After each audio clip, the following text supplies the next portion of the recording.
The sensation of being trapped is one of the most convincing illusions the mind can produce. It feels heavy, it feels permanent, and it feels like a physical barrier between where you are and where you want to be. This weight is familiar to anyone who has spent years in a career that has gone cold, or stayed in a relationship that stopped growing long ago. In those moments, the paralysis doesn't feel like a choice. It feels like a circumstance.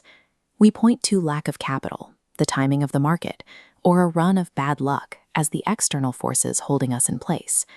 These factors are easy to identify, and they provide a clear reason for why progress has stopped. However, the human brain functions primarily as a survival engine. Its neurobiology is tuned to prioritize the familiar over the unknown.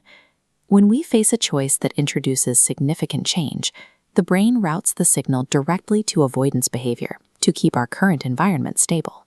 To make this avoidance palatable, the mind applies a layer of rationalization over the instinct.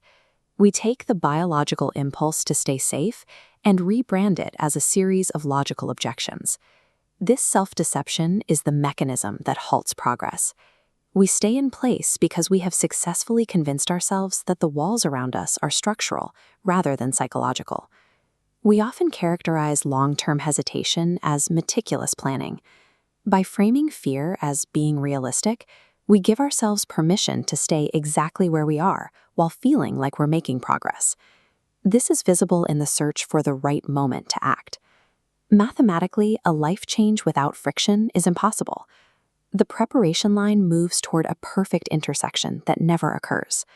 When waiting for perfection, the mind fills the silence with data, simulating potential failures and branching into an endless analysis loop.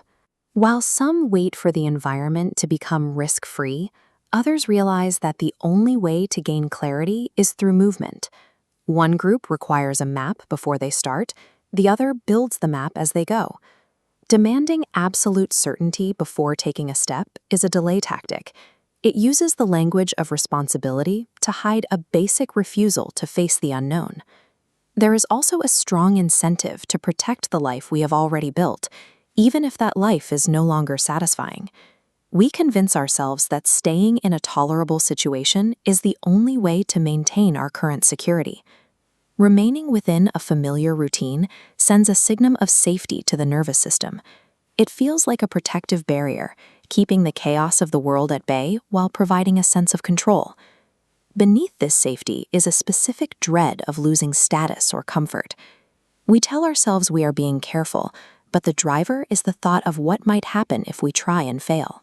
Those who move forward view failure as a necessary input, a piece of information that tells them how to adjust.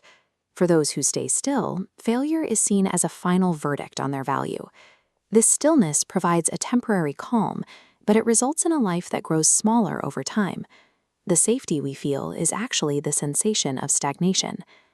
Perhaps the most difficult excuse to overcome is the concern for how our choices look to others. We allow the hypothetical opinions of friends or colleagues to act as a veto over our personal growth. Questions about what people will think if we change careers or move to a new city serve as effective anchors.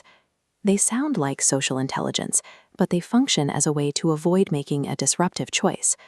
We often project our own internal doubts onto the people around us. We imagine a critical audience that doesn't actually exist, and then we use their imagined judgment as a reason to stay quiet.